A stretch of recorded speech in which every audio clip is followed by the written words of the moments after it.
you like the video, make sure to subscribe and like.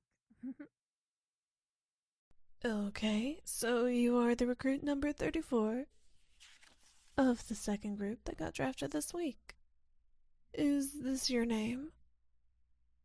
Good. I'll guide you through the necessary procedures and explain everything you need to know. And let me be very clear on that. I will explain everything you need to know, not everything you want to know.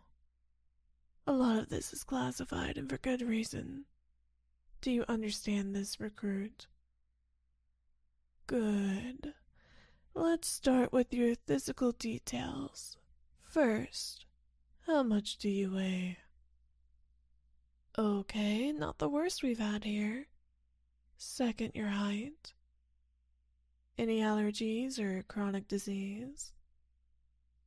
The last one, are you a virgin? I am the one who asks the questions here, young man, and yes, this is important. Also, I need to know if you have ever had a girlfriend before.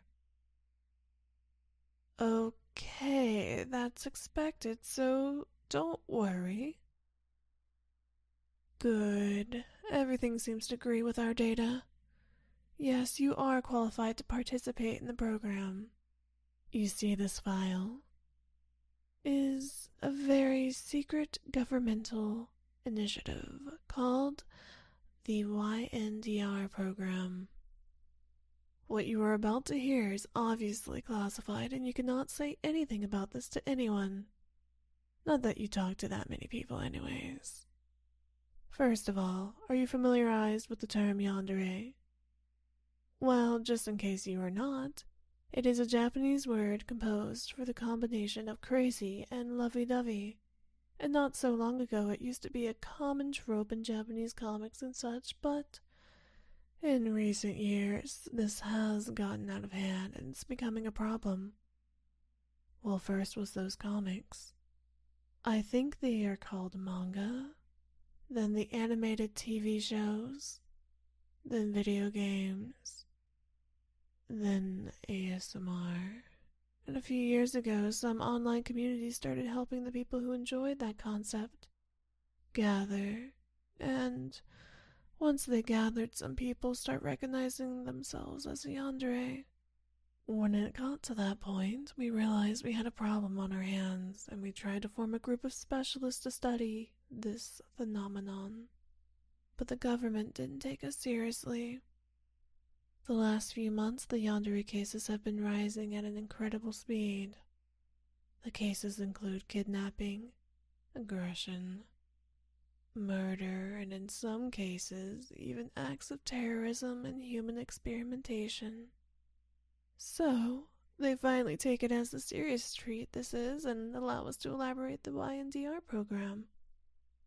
You see, in this installations we have more than 450 yandere individuals secluded and isolated from society. All of them have committed multiple crimes and failed rehabilitation efforts. That's where you enter. You see, our studies have shown that more time that these individuals spend alone, the more deeply the yandere behaviors ingrain in their psyche, and the harder it is to try to make them go back to the functional member of society. Our first choice was to put them to sleep, but you know how the human rights people get.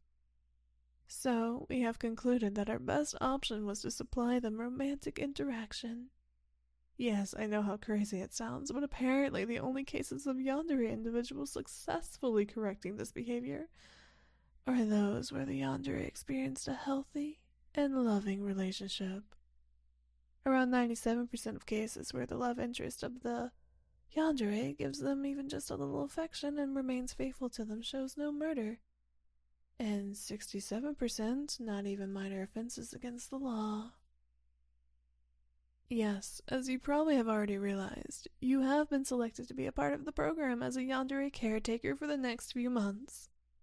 Your obligations include, but are not limited to, talk to them on a daily basis, give them head pats when they ask for it, or at least twice a day, help them to get back to sleep when they wake up screaming in nightmares, compliment all their well-adjusted behaviors and eventually turn into their boyfriend or husband.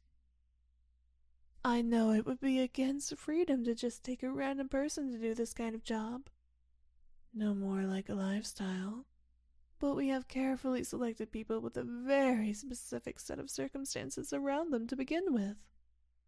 First of all, people who are very lonely and love-deprived, just like yourself.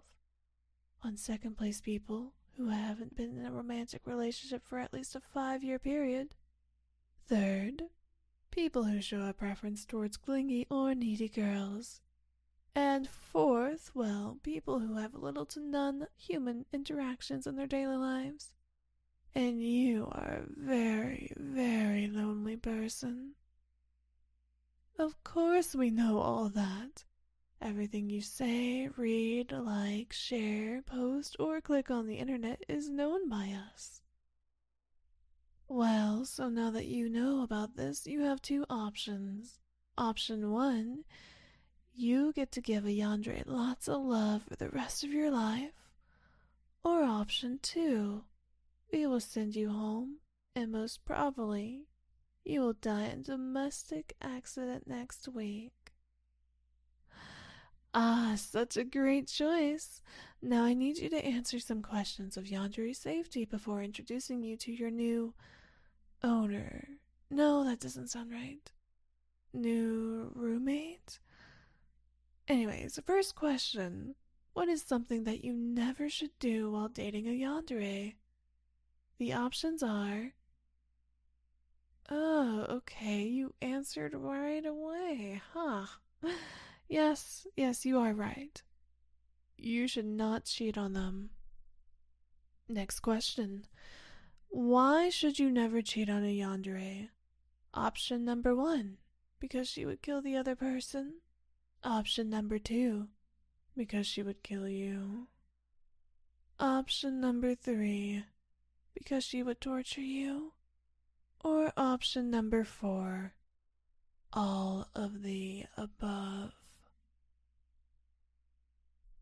Oh, you think that regardless of any of that, you should never cheat on her because that would hurt her feelings? I guess you are right. Next question. If your Yandere feels jealous for a reason you can't understand, you should. Option 1, argue with her. Option 2, tell her she is being ridiculous. Option 3, hide under the bed and cry. Or option 4, call the security personnel of the installations. Oh, you think you should comfort her and calmly talk about the subject, not disregarding her feelings or trivializing them, but actually acknowledging that she is going through a painful episode that hurts her as much as it hurts you. Okay, that works too. You know, I think you got this, so I'll skip the rest of the questions and introduce you to your new cellmate. I mean, roommate. Follow me and don't make visual contact with the people in the cells around us. Please ignore those screams. I know they sound like agonizing howls of scorching souls of hell, but there's nothing to worry about. It is true some of the girls have sadistic tendencies, but we only send people that have explicitly recognized themselves as a masochist. Okay, maybe sometimes Yanderes go overboard with torture plays, but just ignore the screams. Here we are. The second floor is where the not-so-violent Yandere individuals are secluded. Don't lower your guard too much, though. They are not so violent, but still violent. Now, let me tell you a little about Sarah. She's one of the few girls here that hasn't killed anyone yet. So you should be grateful you are with her. She does have 2 cases of attempted murder, though, and 1 of aggression, 2 episodes of delusion in the last 2 months, and aside from crying a lot every day since we brought her here, she is, well, almost normal. Well, here you go. Good luck.